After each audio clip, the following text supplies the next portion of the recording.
자, 문학 24쪽 펴볼까요? 자, 여기서는 고전시가에 대해서 먼저 나와 있는데, 고전시가 중에 시조 중심으로 나와 있네요. 우리가 중등과정 때는 이 고전시가를 많이 다루진 않거든요. 그래서 뭐 시조 좀 나오던가 향가 정도 이제 나오는데, 고등과정 하면은 고전시가 갑자기 이렇게 많이 나와요. 그래서 지금 이제 이것들을 조금 자주 나오는 것들은 해놔야 된다라고 생각하면 돼요. 자, 먼저 보면은 고전시가에 대해서 나와 있는.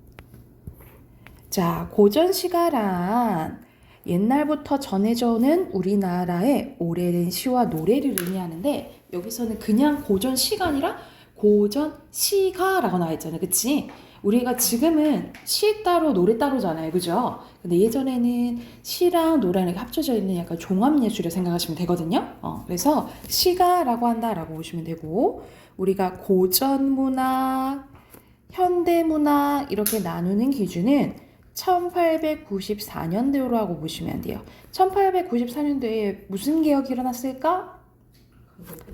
가보개혁. 이 가보개혁을 기준으로 이 전에 쓰여진 문학을 고전문학, 그 이후에 만들어진 문학을 현대문학이라고 얘기를 합니다. 그래서 간단하게는 19세기라고도 해요. 그래서 19세기 전후로 나눈다라고 생각하시면 돼요. 자, 그 중에 조선시대 때 많이 향유됐던 갈래 중에 하나가 시조입니다. 자, 시조는 고려 시대 말부터 발달해온 우리나라 고유의 정형시예요. 정형시라는 거는 뭐가 정해져 있다? 형식이 정해져 있다. 주로 양반들이 창작했고요. 이 양반들은 조선 전기 때 많이 창작했다라고 생각하시면 되고요. 기생이나 평민들이 창작하는 경우도 있었대요. 이 기생이나 평민들은 주로 이제 조선 후기 때 많이 창작했다라고 생각하시면 돼요. 그래서 대부분 삼행으로 구성되어 있고요. 세 줄짜리다 이 말이지. 시를 쓸 때 정해준 규칙을 엄격하게 지켰습니다. 그래서 시조의 형식이 중요한데, 자, 기본적인 형식은 3장. 여기서 3장은 뭐야? 세 줄. 첫 번째 줄을 뭐라 하죠? 초장. 가운데는 중장. 끝에는 종장. 그렇지. 그래서 초장, 중장, 종장에서 총 3장이고요. 우리가 단어랑 이렇게 합쳐진 거를 한 구라고 하거든요. 근데 한 구당 2구씩 있어요. 그러면 총 몇 구인 거야? 6구인 거죠. 그쵸? 그리고 글자 수는 45자 내외입니다. 그래서 45자가 좀 안 돼도 되고 좀 넘어도 되고 이렇게 생각하시면 돼요. 그래서 기본 형식은 3장 6구 45자 내외고요. 이게 만약 잘 지켜졌다. 이게 잘 지켜지면 평시조라고 부릅니다. 이게 잘 지켜지면 평시조라고 부르고, 자, 또 정해져 있는 게 뭐가 이제 정해져 있냐면, 자, 예시 한번 봐볼까 밑에? 맷버들 3글자, 가려 꺾어 4글자, 보내노라 4글자, 임의손에 4글자. 이런 식으로 글자 수도 반복이 되거든요. 그래서 3, 4조, 4, 4조고요. 그리고 글자 수가 반복돼서 느껴지는 운율을 뭐라 해? 음수율이라고 합니다. 음수율. 그리고 우리가 호흡 단위를 음보라고 하는데, 맷버들 가려 꺾어 보내노라 임의손에 4번 끊어 읽어요. 그래서 4음보고 이 음보를 통해서 느껴진 운율을 당연히 뭐라고 해? 음보율이라고 해요. 그래서 여기서 더 외울 거는 3, 4조, 4, 4조의 음수율, 4음보의 뭐? 음보율 이렇게 생각하시면 되겠죠. 그리고 맨 마지막 장을 뭐라고 부른다 했지? 종장이라 부른다 했죠. 종장의 첫 음보는 여기 몇 글자가 왔어? 3글자 왔죠, 그쵸? 그래서 3글자로 고정되어 있다. 3음절로 고정되어 있다라고 보시면 돼요. 그래서 요 3개 외우시면 돼요. 3장 6구 45자 내외, 3, 4조, 4, 4조의 음수율, 4음보의 음보율. 종장의 첫 음보는 몇 음절로 고정되어 있다? 3음절로 고정되어 있다라고 보시면 되겠죠. 그래서 밑에 예시가 나와 있는데, 홍랑의 시조네요. 이 시조 한번 봐볼게. 이 홍랑은 기생이거든요. 기생인데 사랑하는 님을 그리워하는 이제 시라고 보시면 돼요. 한번 봐볼게. 맷버들을 가려 꺾는데 골라 꺾는다라는 건 신경을 쓴 거죠. 그쵸? 그래서 여기선 약간 정성스러운 마음이 드러나고요. 보내노라 임의 손에, 원래 임의 손에 보내노라잖아. 그치? 어순이 바뀌었죠? 그쵸? 어순 바뀌면 무슨 법이죠? 그렇지. 도치법 쓰였고. 그래서 여기서 맷버들은 첫 번째 어떤 걸 의미하냐면 내 마음을 전달하고 싶은 거야. 그래서 여기서 맷버들은 임에 대한 사랑을 의미하고요. 자, 이거를 이제 보내고 싶은 거예요. 그래서 보내서 자, 뭐라고 하냐면 자신은 주무시는 창밖에 심어두고 이 맷버들을 심어두고 보세요. 밤비에 새잎이 나거든 나인가 여기소서 시죠? 화자가 직접적으로 나타나 있고 이 맷버들을 나와 동일시한 거죠. 나처럼 여겨주세요. 뭐지? 내가 그려한 것처럼 그대도 날 그리워하나요? 날 봐주세요. 이렇게 얘기하는 거잖아요. 그쵸? 그래서 맷버들의 또 다른 의미는 화자의 또 다른 분신을 의미한다 라고 보시면 돼요. 그래서 임에 대한 사랑, 그리움을 나타내는 시라고 보시면 시조라고 보시면 될 것 같아요. 밑에는 시조의 종류 나와 있네요. 자, 길이에 따라서 단시조, 연시조고요. 형식에 따라서 평시조, 사설시조예요. 아까 전에 방금 나왔던 홍랑은 선생님이 봤을 때 이렇게 하나 와 있잖아. 세 줄짜리가 하나 나와 있잖아. 그러면 단시조예요. 그리고 보면 3장 읽고 45장애가 지켜진 것 같죠? 그러면 무슨 시조도 되겠니? 평시조도 되겠죠. 그래서 이건 단시조면서 평시조라고 보시면 되고요. 자, 그래서 하나의 시조로만 이루어지면 단시조, 2개 이상이면 뭐? 연시조라고 보시면 되고요. 이 3장 읽고 45자 내외가 지켜지면 평시조, 이거보다 좀 더 길어지면 보통 중장이 길어지는데 이게 길어지면 사설시조라고 해요. 이 사설시조는 조선 후기 때 많이 나타나거든요. 우리가 아까 조선 전기 때는 누가 많이 썼다 그랬지? 시조를? 양반들이 많이 썼다 했지? 왜냐면 양반들이 글을 아니까. 근데 이제 조선 후기가 되면 우리가 한글이 많이 널리 이제 쓰이게 되면서 일반 백성들, 말 그대로 평민 기생들, 일반 백성들이 이제 글을 쓰게 돼요. 그래서 이전에 쓰였던 양반들의 시조에 비해 형식이 자유롭고요. 그러니까 길어지지, 그치? 그리고 내용도 일반 백성의 삶들을 많이 다뤘다라고 보시면 돼요. 그래서 밑에 대표적인 사설시조 예시가 나와 있는데 그러면 이거는 뭐겠니? 사설시조이면서 하나 왔으니까 무슨 시조겠니? 뭐 단시조 이렇게 보면 되겠지요. 자, 초장부터 가볼게. 개를 연화문이나 기르되 10마리 잠짓 길렀다 이 말이야. 멍멍 개를. 요 개가 침에 얄미우랴. 요 개같이 얄미운 것이 없다라고 얘기하네. 무슨 법이죠? 네. 서리법. 왜냐면 미운님 오면은 꼬리를 회는 치는 모양이니까 태요. 내리뛰며 쥐띠랑 내리띠랑 반겨서 내닫고 내가 싫어하는 님만 반겨요. 근데 고운님 내가 좋아하는 님을 오면은 뒷발을 버동보동 무르랑 나르랑 캉캉은 의성어죠. 그래서 돌아가게 한대. 그래서 여기서는 미운님 올 때랑 고운님 올 때랑 태도가 너무 다르다 이 말이야. 그래서 쉰밥이 그릇 가득 난들 너 먹일 줄이 있으라. 너 준다 안 준다? 안 준다. 여기도 서리법 쓰였고요. 개를 너라고 표현했으니까 무슨 법일까? 의인법 쓰였어요.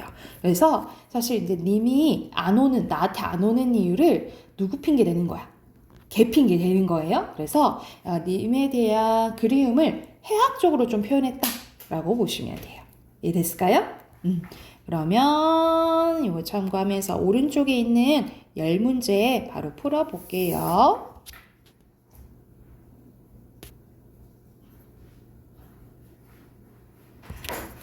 자, 첫 번째 시조 보면은 까마귀 검다고 백로야 웃지 마라. 원래 까마귀는 우리 보통 그 불길한 징조를 뜻하잖아요. 그래서 보통 부정적으로 보는데 여기서는 오히려 긍정적으로 봐요. 까마귀가 검다하고 야 백로야 너 비웃지 마라 하고 백로한테 뭐라 하는 거야. 여기 상반 대조되어 있고요. 겉이 검은들 속조차 검겠냐 이 말이야. 서리법 나왔죠? 겉이고 속 검은 거는 너뿐인가 하노라 의인법이에요. 그래서 겉과 속이 다른 백로를 이제 비판하는 거야. 그럼 여기서는 3.69 45전에 치킨 같죠? O 그리고 평시조죠? X예요. 그리고 밑에는 오우가 5 친구들에 대해서 나와 있네. 이 5 친구란 수서, 물과 돌, 송죽. 송 뭘까? 소나무 죽은? 그리고 마지막에 달. 이 5 친구를 얘기를 하는 거예요. 그래서 여기서는 1수, 2수 나왔다는 건 2개 이상 나온 거니까 연시조예요. 그리고 막 길어지지 않아서 평시조 겸 연시조 이렇게 생각하시면 되겠죠. 그래서 여기서는 엄격하게 지켰고 삼음절 두어라 초코도 지켰고 그리고 여러 개였으니까 연시조죠. 그리고 오른쪽 가보면 여기서는 중장이 길어졌잖아요. 그치? 중장이 길어진 사설시조라고 보시면 되고요. 밑에 어휘 순서대로 고도, 미, 물, 시름, 절절 쓰면 됩니다. 자, 앞으로 가서 시조 2개 한번 봐볼게요. 20페이지로 갈게요. 20페이지. 자, 20페이지 보면은 자, 신음의 방홍시여라는 이제 시조가 나와 있는데 1수, 29수까지입니다. 이게 일부분만 이제 나왔는데 그럼 무슨 시조일까? 연시조면서 또 무슨 시조일까요? 평시조예요. 자, 첫 번째 일수 봐볼게요. 산촌에 눈이 오니 우리 산촌은 이제 자연이라 볼 수 있지만 우리 전체적으로 이 신음이 도망쳐 온 약간 근거의 공간? 도망쳐온 공간이라 생각하시면 되거든요. 근데 여기에 눈이 오니 돌길이 묻혔어라 말 그대로 오는 길 우리가 자연과 반대되는 거는 보통 우리가 인간사 속세를 의미하잖아. 그치? 여기와 단절된 거야. 왜냐면 길이 묻혔으니까 그 묻히는 역할을 하는 게 이 눈이에요. 그래서 이 눈은 속세와 단절하게 만들어주는 역할을 한다라고 보시면 돼요. 시비를 열지 마라. 들어오는 이 살인문을 얘기합니다. 열지 마라. 날 시작 화자 직접적으로 나와 있고 찾을 리 누가 있겠냐. 나를 찾는 사람이 있다 없다? 없다 얘기하는 거죠. 서리법 쓰였고 이런 식으로 고전 시간은 거의 많이 나오는 게 서리법 그리고 비슷한 문장 구조 반복되는 대구법 있잖아요. 거의 나온다라고 생각하면 돼. 밤중에 일편명월 여기서는 월이 뭐야? 달이 그것이 벗인가 하노라 하면서 달을 벗이라고 표현했네요. 그쵸? 의인법 쓰였어요. 그래서 자연만이 나의 친구다 라는 자연 친화적인 태도를 보이고 있다라고 보시면 되고요. 자, 29수 봐볼게. 노래를 삼긴 사람의 시름도 우리 시름은 약간 고민 막 이런 것들 있잖아요. 하도 할샤는 많기도 많구나 라는 뜻이에요. 자, 우리가 지금의 하다 있죠. 지금의 하다는 예전에 어떻게 썼냐면 아래야 하다 이렇게 썼어요. 그러면 옛날의 하다는 무슨 뜻으로 보이냐면 많다라는 뜻이에요. 그래서 이거 구별해야 돼. 그래서 아래야 하단지 그냥 하단지 이렇게 보시면 돼요. 여기가 현대 고전 이렇게 보면 돼요. 자, 실이 많은데 일러다 못 일러 불러나 풀었던가 말로 다 못하니까 노래를 불러서 풀었나 라고 얘기하는 거지. 진실로 노래를 불러서 풀리면 나도 시적화자 직접 나와 있네요. 불러보리라 하면서 여기서는 뭘 바라는 거야? 노래를 불러서라도 시름을 풀고 싶은 거죠. 그 마음이 담겨져 있다라고 보시면 되고요. 옆에 분석해 볼게. 화자는 둘 다 나라고 보시면 되고 일수에서 중심 대상은 1편 명월이고요. 29수에서의 중심 대상은 노래예요. 자, 주제도 바로 써볼게. 일수의 주제는 자연과 버타여 살아가는 삶에 대한 만족감이고요. 자연과 버타며 살아가는 삶에 대한 만족감. 29수의 주제는 마음에 맺힌 시름입니다. 마음에 맺힌 시름. 다 썼나요? 옆에 세 문제 있죠?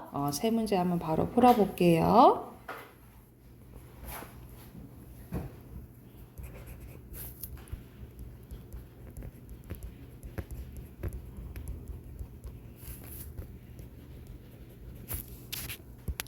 자, 1번 순서를 나, 1편명월 노래고요.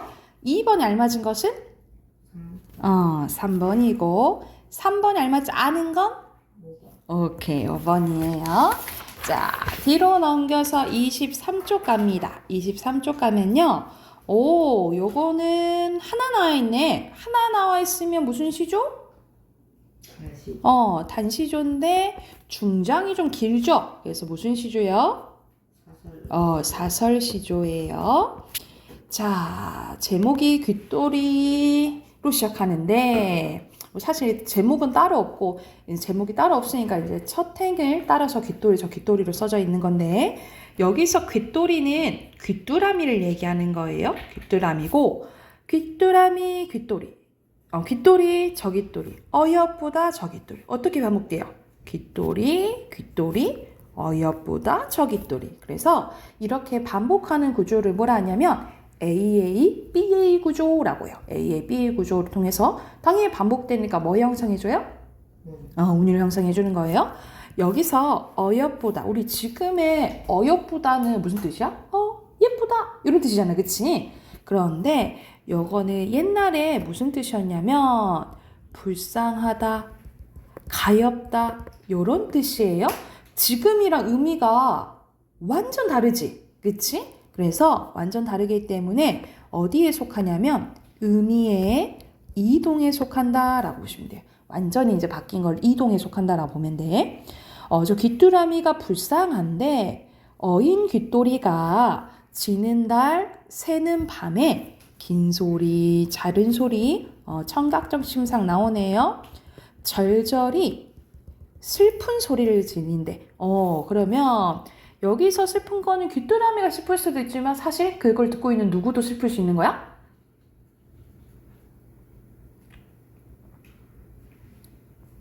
화자? 자신도 슬플 수 있는 거죠. 그쵸? 저기 혼자 울어. 약간 외로움도 느껴지네. 차창의 여인잠을 살뜰히도 깨우는구나.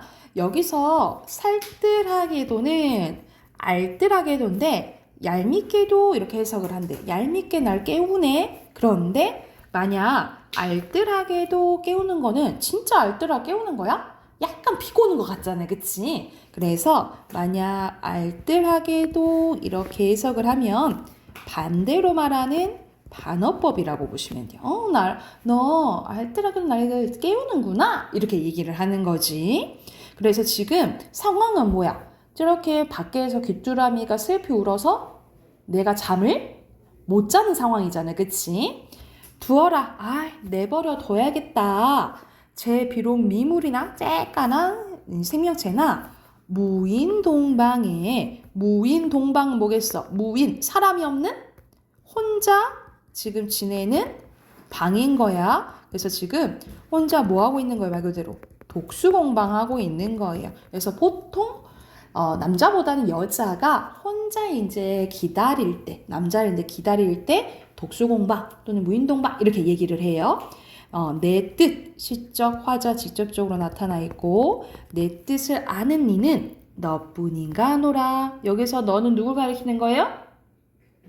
귀뚜라미를 가리키고 사람처럼 표현했으니까 의인법이겠죠. 그래서 여기서는 님이 그려 혼자 이제 외롭게 있는데 혼자 외로운 이제 상황을 누구한테 좀 빗대어서 귀뚜라미 좀 빗대어서 얘기한 거죠. 그래서 저렇게 슬픈 소리로 귀뚜라미가 운다라고 얘기했지만 사실 누가 슬픈 거야?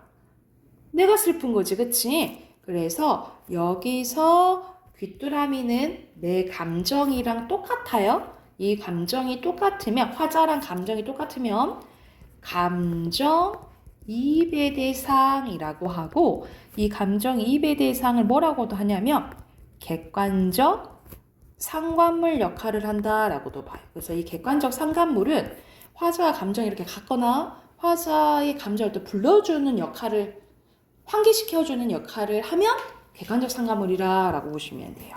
이해됐을까요? 자, 화자는 누구죠?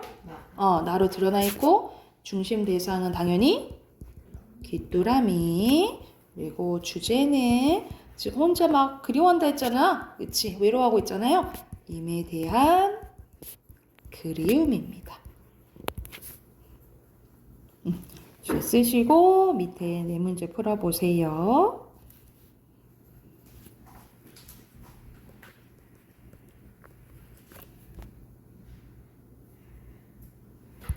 자, 4번에 나 귓돌이고요. 5번에 아닌 거 지금 밤에 이제 오는 거지. 6번에 3번, 7번에 네 글자니까 무인. 아이고, 잘못 썼다. 동방이죠? 자, 비문학 꺼내봅시다.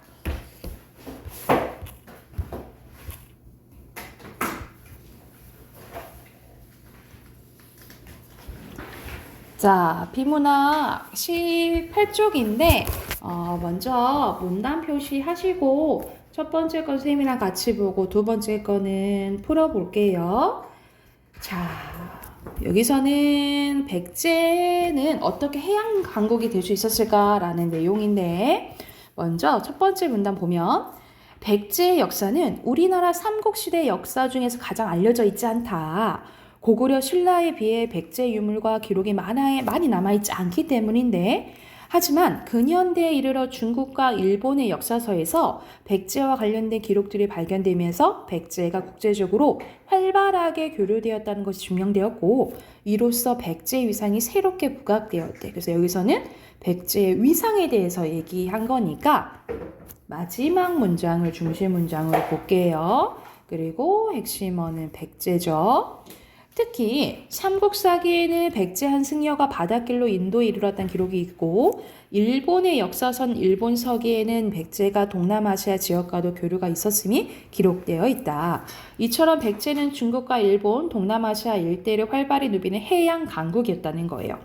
중국의 역사서인 수서에는 백제라는 국호가 많은 가문들이 바다를 다스린다라는 의미의 백가제해라는 말의 줄임말이라고 기록되어 있다라는 거예요. 그래서 여기서는 백제가 뭐였다? 해양 강국이었다라는 내용이잖아요. 그래서 여기가 중심 문장이고 핵심어 백제고요. 그렇다면 백제가 해양 강국이 될 수 있었던 이유는 무엇일까? 이유가 나오겠지. 그 이유는 백제의 지리적 특성에서 찾을 수 있는데요. 백제는 현재 서울과 서해안 일대에 자리 잡은 국가였는데 게다가 바로 위쪽에 있던 고구려에 막혀서 대륙으로의 진출이 어려웠다는 거야. 이러한 특성으로 인해 백제는 배를 만드는 기술과 항해술을 발전시켜 서해 바닷길을 점령하여 활발한 해양 활동을 펼칠 수 있었대요. 그래서 여기서는 지리적 특성으로 배를 만드는 기술과 항해술 발전시켜서 해양 활동할 수 있었다라는 이유가 중심 문장이라고 보시면 되고 핵심어는 지리적 특성으로 볼게요. 백제인들은 기원 전부터 노아키, 돛에 달린 바닷길 전용의 배를 만들어 탔는데 이는 당대 중국 배와 비교했을 때 훨씬 효율적이었대. 중국의 배는 선원들이 노를 당기면 그 반동으로 물을 밀어내면서 나갔기 때문에 배를 움직이기 위해서는 많은 사람과 큰 힘이 필요로 했대. 반면에 상반되죠. 백제 배는 노의 끝을 회전시켜 물을 저어가는 방식을 사용했기 때문에 비교적 적은 힘이 들었대. 또한 백제의 배는 바다를 건너는 데 적합했지만 중국의 배는 속도가 느리고 무거워 바다를 항해하는 용도로는 적합하지 않았대요. 그래서 여기서 중심 문장은 첫 번째 문장으로 볼게요. 그리고 백제인 배를 핵심어. 이처럼 뛰어난 기술을 바탕으로 백제는 해양 강국으로 자리매김할 수 있었다. 또 바닷길을 이용한 활발한 교류를 통해 여러 나라의 백제의 기술과 유물을 전파해서 그 위상을 떨쳐내요.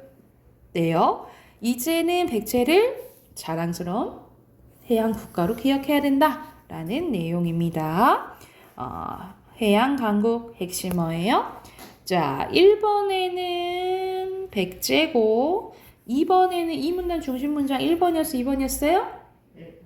1번이었죠. 자, 뒤로 넘겨서 단순 접촉 효과에 대해서 나와 있거든요. 먼저 문제 풀고 같이 한번 봐볼게요. 22쪽까지 푸시면 됩니다.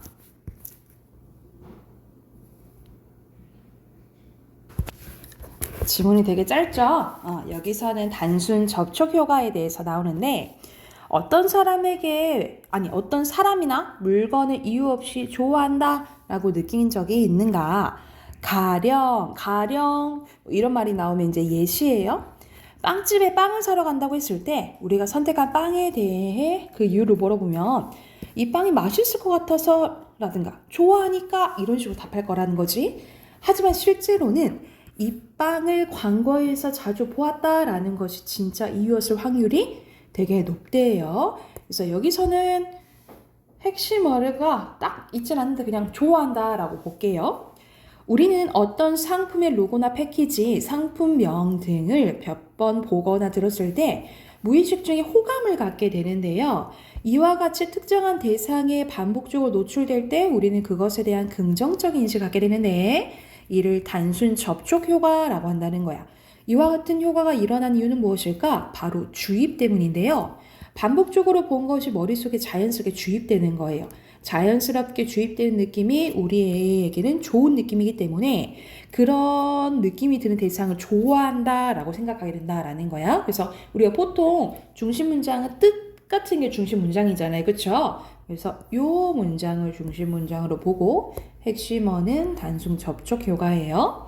이런 느낌은 물건만이 아니라 사람에게서도 비슷하게 받게 되는데 한 번이라도 어딘가에서 마주친 사람인데 그 사실을 알아채지 못한 채 처음 만났다라고 느끼는다고 가정을 해보자.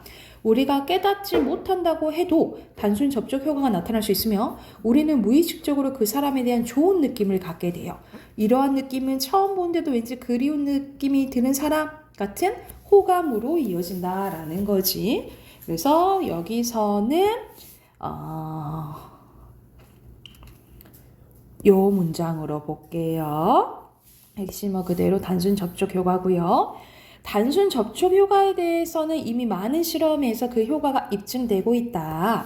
신문이나 잡지 광고에 상품 광고가 자주 실리는 것도 TV의 광고에서 상품을 반복해서 선전하는 것도 바로 이 효과를 노리는 것이라고 할 수 있다 라고 보네요. 핵심어 단순 접촉 효과입니다. 3번의 단순 접촉 효과, 4번에 적절한 거 2번, 5번에 적절하지 않은 거요 3번, 6번에 적절한 거 2번이고요. 7번에 적절한 거 5번 반복하는 거죠. 주입시킨다 했지. 뒤로 남겨서 사다리 나왔네. 순서대로 3, 1, 4, 2고요. 그리고 5번에 무의식, 6번에 주의, 7번에 호감, 8번에 영향, 9번에 국호, 10번에 일대, 11번에 입증, 12번에 진출, 그리고 13번에 3번, 14번에 1번, 15번에 3번이에요.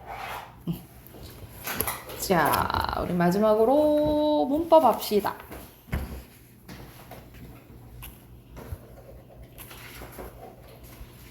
14쪽 14쪽 자음 부분이에요. 우리 저번 시간에 모음했고 여기서 이제 자음 나와 있는데, 자, 자음은 총 19개예요. 총 19개고 우리가 자음은 총 몇 개였지? 아니, 모음은 총 몇 개였지? 21개. 모음은 발음할 때 방해를 받는다고 했어요? 안 받는다 했어요? 안 받는다 했지? 근데 자음은 반대로 방해를 받아요. 자음은 발음할 때 공기 흐름이 막히거나 통로가 좁아지는 등 장애를 받으면서 나는 소리입니다. 그래서 같은 말로 장애음 이렇게 얘기하기도 해요. 장애음 이렇게 얘기하기도 하는데, 자, 총 19개인데 이 19개를 정리한 게 요 표입니다. 그래서 요 표를 또 잘 외워둬야 되겠죠. 자, 근데 이 표가 조금 부족해서 앞에 부분 쓸 건데, 먼저 자, 첫 번째부터 해볼게요. 우리가 모음은 단모음만 외웠잖아요. 그치? 이 단모음을 나누는 기준은 3가지였고요. 지금 오늘 할 자음을 나누는 기준은 4가지예요. 몇 가지? 4가지. 자, 첫 번째는 소리 나는 위치입니다. 소리 나는 위치는 같은 말로 조음 위치요. 소리 나는 위치에 따라서 총 5가지로 나뉘어져요. 입술 소리, 잇몸 소리, 센 입천장, 여린 입천장, 목청 소리입니다. 자, 옆에 오른쪽에 그림이 이제 나와 있는데, 우리가 단면으로 생각하면 가장 끝에 있는 게 입술이잖아요. 그쵸? 입술인데, 자, 우리가 태어났을 때 애기들이 마 이런 것도 먼저 하잖아요. 그치? 그래서 입술 소리가 가장 첫 번째라고 생각하시면 돼요. 그래서 입술 소리는 4가지가 있어요. 미음과 비읍 계열을 생각하면 돼. 그래서 모양이 비슷한 피읍과 쌍비읍도 입술 소리겠죠. 그래서 입술 소리에는 이렇게 4개가 있고요. 그 다음 나를 발음해보면 이 혀 끝이랑 윗잇몸이 닿거든요. 그래서 여기서 나는 소리가 잇몸 소리예요. 잇몸 소리는 니은 계열을 생각하시면 돼요. 니은과 디귿. 그래서 모양이 비슷한 티읕과 쌍디귿도 해당되겠죠? 거기다가 리을 그리고 플러스 시옷 계열도 생각하시면 돼요. 그래서 잇몸 소리가 가장 많거든요. 그래서 잇몸 소리가 총 7개. 그리고 혀바닥으로 입천장을 대보면 뼈에서 딱딱하잖아요. 그치? 그래서 이 입천장 부분이 딱딱한 입천장을 센 입천장 소리예요. 센 입천장 소리는 지읒 계열입니다. 그래서 지읒, 치읒, 쌍지읒만 센 입천장 소리예요. 그래서 총 3개. 근데 뒤로 가볼까? 입천장 뒤쪽으로 보면 말랑말랑한 데가 있잖아요. 그치? 말랑말랑한 데가 있는데 여기가 여린 입천장 소리예요. 여긴 기역과 이응 계열이에요. 그래서 기역, 키읔, 쌍기역, 이응 총 4개가 여린 입천장이고요. 그리고 마지막 목청, 성대에서 나는 게 하나 있어요. 히읗 하나 있습니다. 그래서 자, 기준이 이걸 기준으로 외우셔야 돼요. 소리 나는 위치, 조음 위치로 순서대로 입술, 잇몸, 센 입천장, 여린 입천장, 목청이고 개수는 4개, 7개, 3개, 4개, 하나예요. 오케이? 3개, 4개, 3개, 잠깐만. 4개, 7개, 3개, 4개, 하나예요. 요 순대로 외우시면 되고요. 자, 한자로도 알아둘까? 한자로도 알아두면 위에다 한자로 선생님 쓸게. 자, 입술 소리는 양순음이고요. 잇몸 소리는 치조음이고요. 센 입천장 소리는 경국의 음이고요. 여린 입천장 소리는 연국의 음이고요. 목청 소리는 후음입니다. 그래서 이렇게 한자로도 알아두셔야 돼요.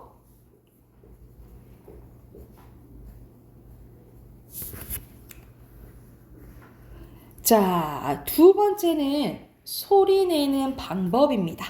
두 번째는 소리 내는 방법. 같은 말로 조음 방법이라고 보시면 돼요. 이것도 5가지로 나뉘어지거든요. 이것도 5가지로 나눠지는데 밑에 파열음으로 가볼게요. 먼저 파열음은 어느 한 곳을 막았다가 탁 터뜨리는 소리예요. 막았다가 터뜨리는 소리로 기역, 디귿, 비읍 생각하시면 돼. 그드브 생각하면 돼. 그드브. 그래서 키읔, 티읕, 피읍, 쌍기역, 쌍디귿, 쌍비읍도 다 파열음이라고 보시면 돼요. 파열음이라고 생각하시면 되고. 자, 두 번째 먼저 마찰음부터 가볼게요. 마찰 우리가 부딪히는 거 얘기하잖아요. 그치? 그래서 말 그대로 공기의 통로를 좁히며 좁은 틈 사이로 공기를 내보내면서 마찰을 일으키는 소리예요. 그래서 이거는 3개, 시옷 계열과 히읗 있어요. 그래서 시옷, 쌍시옷, 히읗까지가 마찰음이요. 마찰음. 자, 그 다음 파찰음은 앞에서 배웠던 파열도 일어나고 마찰도 일어나는 거라고 보시면 돼요. 그래서 서서히 막았다가 서서히 터뜨리면서 마찰을 일으킨 소리를 파찰음이라고 하는데 지읒 계열입니다. 그래서 요 지읒 계열이 왕따라고 얘네만 아까 무슨 소리였지? 센 입천장. 그렇지. 얘네만 센 입천장 소리고 얘네만 파찰음이라고 생각하시면 될 것 같아요. 그리고 비음입니다. 비음은 같은 말로 옆에 써놓으세요. 콧소리입니다. 콧소리예요. 입안에 통로를 막고 코로 공기를 내보내면서 내는 소리예요. 그래서 이응, 미음, 니은이 있는데 선생님이 보통 이거를 그냥 어머니로 외우라고 해요. 이응, 미음, 니. 어머니가 비음이고요. 그리고 유음입니다. 흐를 유자예요. 그래서 이건 흐름소리예요. 흐름소리 쓰시고 혀끝을 잇몸에 가볍게 대어다 떼거나 혀끝을 윗잇몸에 댄 채 공기를 그 양옆으로 흘려내보내는 소리입니다. 그래서 리을 하나 있어요. 그래서 이렇게 소리 내는 방법, 고로 좋은 방법으로는 5가지 어떻게 나뉘어져? 파열음, 파찰음, 마찰음, 비음, 융 이렇게 나뉘어져요. 자, 근데 3번째 방법이 여기 안 써져 있는데 요렇게 묶어볼까요? 요렇게 묶어서 안울림 소리라고 하고요. 비음이랑 유음 이렇게 묶어볼까? 비음이랑 유음이랑 묶어서 울림소리라고 해요. 우리가 모음 있지? 앞에서 모음은 다 울림소리거든요? 근데 자음은 뭐만 울림소리야? 비음이랑 유음만 울림소리야. 그래서 우리가 보통 요거를 울림소리는 노란 양말로 외우라고 해요. 노란 양말로 생각하시면 돼요. 그래서 니은, 리을, 이응, 미음만 울림소리고 나머지는 다 무슨 소리? 안 울림 소리 이렇게 기억하면 되겠죠. 그래서 이렇게 나누는 기준은 목청이나 입안의 울림 유무입니다. 그래서 이 울림 유무에 따라서 안 울림 소리, 울림 소리로 나뉘어지는 거예요. 그래서 위에 표 있죠? 이 표에 이렇게 써놔야겠지. 이게 안 울림 소리, 여기가 울림 소리. 그래서 3번째 기준이 목청이나 입안의 울림 유무라고요.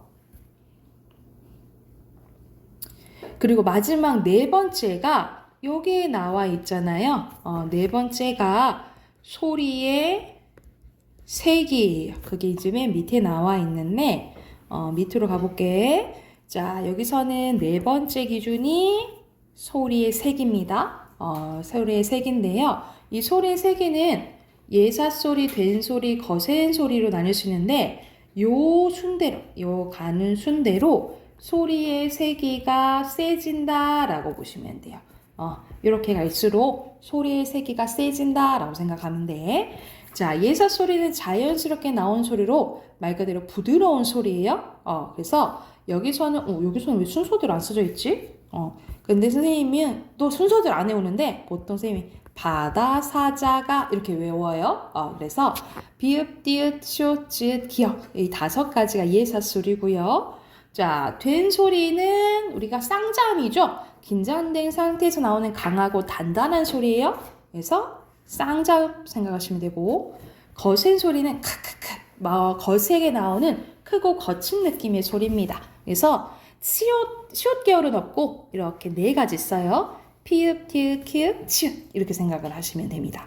그래서 요게 정리된 게 요 표라고 생각하시면 돼요. 그래서 이거는 쌤이 다음 주에 이번 주는 말고 다음 주에 단모음이랑 이 자음표 시험 볼게요.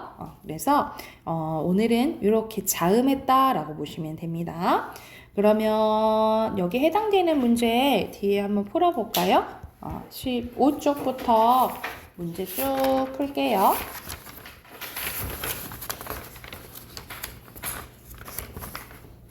우선 17쪽까지 풀고 답 확인해 봅시다.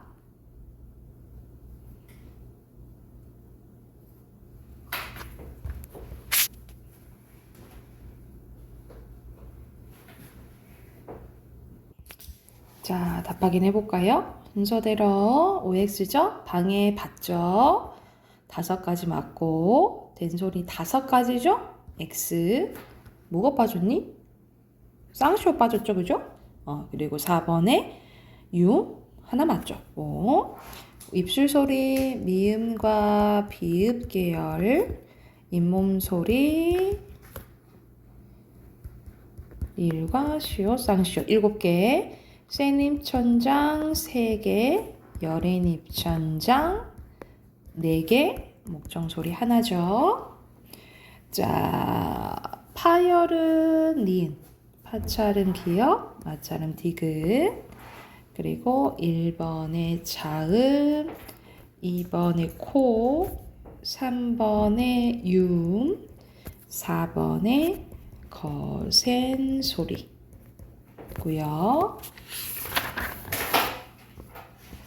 자, 1번에 적절한 거 몇 번? 4번. 2번에 3번이고요. 3번에 미음, 비읍 이거는 다 무슨 소리야? 입술 소리니까 3번. 4번에 소리 나는 위치가 다른 거 5번만 얘만 센 입천장이고 나머지는 잇몸 소리죠. 자, 여기서는 소리 내는 방법 다 분류할 수 있는데 기역은 공기 흐름을 막았다가 터트린대. 그러면은 무슨 의미죠? 파열하면 기역, 디귿, 비읍 계열이지, 그치? 그리고 마찰을 일으키며 시옷과 히읗 계열이잖아, 그치? 그러면 땡, 땡 이렇게지? 그리고 히읗 계열이니까 이렇게죠. 답 1번이네요. 그리고 6번의 마찰음은 시옷과 히읗 계열이잖아. 아니다. 여기서는 막았다가 터트리는 거니까 앞에도 잘 봐야겠네, 그치? 이것만 보면 안 되겠네. 파찰음이죠. 그러면 지읒 얘기하는데 포함되지 않은 건 그러면 3번이고요. 그리고 유음이네요.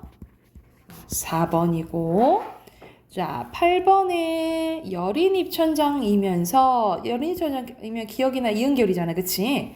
코로 내보내는 거 비음이니까 이응이네요. 3번이고요. 9번에 거센 소리 4가지죠? 피읍, 티읍, 키읔, 치읓. 10번에 이렇게 갈수록 세월이가 세지잖아, 그치? 그러면 몇 번? 4번이고요. 자, 11번에 얘네들의 공통점은 된 소리죠? 그리고 소리 나는 방법은 다르고 소리 나는 위치는 같죠? 둘 다 무슨 소리야? 잇몸 소리네. 그럼 적절한 거 몇 번? 2번이고요. 그리고 여기서는 잇몸 소리면서 막았다 터뜨려 거센 파열음이니까 기역, 디귿, 비읍 중에 잇몸 소리는 디귿이겠죠. 그 다음에 단단한 느낌이 주니까 쌍디귿이겠지, 그치? 그리고 여린 입천장 소리면서 비음이니까 이응이네요, 그쵸? 그래서 여기서는 똥입니다, 똥. 뒤에 이어서 보면은 모음이랑 자음 이제 통합 문제가 나와 있거든요. 이것도 문제 풀어볼게요. 18쪽부터 뒤에 21쪽까지 풀어볼게요.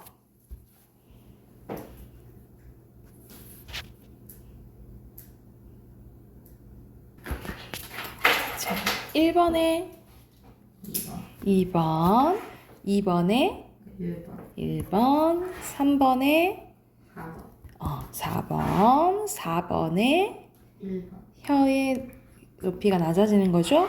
5번에 3번, 6번에 2번, 2번, 7번에 3번, 8번에 2번, 이중모음이니까 2번, 9번에 4번, 잘못 들으면 건 4번이고요. 이건 센 입천장 소리지. 10번에 여기선 공통점은 마찰음이에요. 근데 마찰음의 뜻 쓰면 좋겠죠. 그래서 간단하게는 공통점 쓰라 했으니까 마찰음이다 그러셔도 되고 11번에 여기서는 비음이니까 이응, 미음, 니은이잖아. 그치? 이건 잘 봐야 되는데 이것도 아고 요것도 아지. 그래서 모음 앞에 있는 이응은 음가가 없는 거예요. 그럼 몇 번일까요? 1번, 1번. 이건 이응 세면 안 되는 거야. 뒤로 넘겨서 12번에 2번, 13번에 2번, 14번에 5번, 15번에 선생님이 아까 전에 모음 앞에 있는 이응은 안 센다 했죠? 그쵸? 그러니까 몇 번이 아니야? 2번, 여린 입천장 아니에요. 2번, 16번에 다복. 자, 17번은 어떻게 하는 거냐면 대응하는 거 찾는 거야. 쉬리에 대응하는 게 뭐야? 소리. 그러니까는 위, 오 동그라미 되겠죠. 그쵸? 마루에 대응되는 거는 머루니까 표시하시면 되고 구실은 구슬이니까 아니 이 하면 되겠죠. 그쵸? 그러면 모래는 없죠. 그러면 요게 총 개수 세으면 되는 거야. 말고 그러면 뭐라 선생님 잘못 동그라 했니? 구슬이랑 구실 이응 구슬이랑 구실에 으랑 선생님 못 동그라미 쳤니? 우에 우 동그라미 쳤지. 그치? 그러면 으랑 이렇게 줘. 맞나요? 그러면 전설 모음 2개, 중모음 2개 맞죠? 형수 모음은 4개네. 그치? 3번이네요. 자, 여기까지 할게요. 뭐 다음 시간에 진도 나갑시다.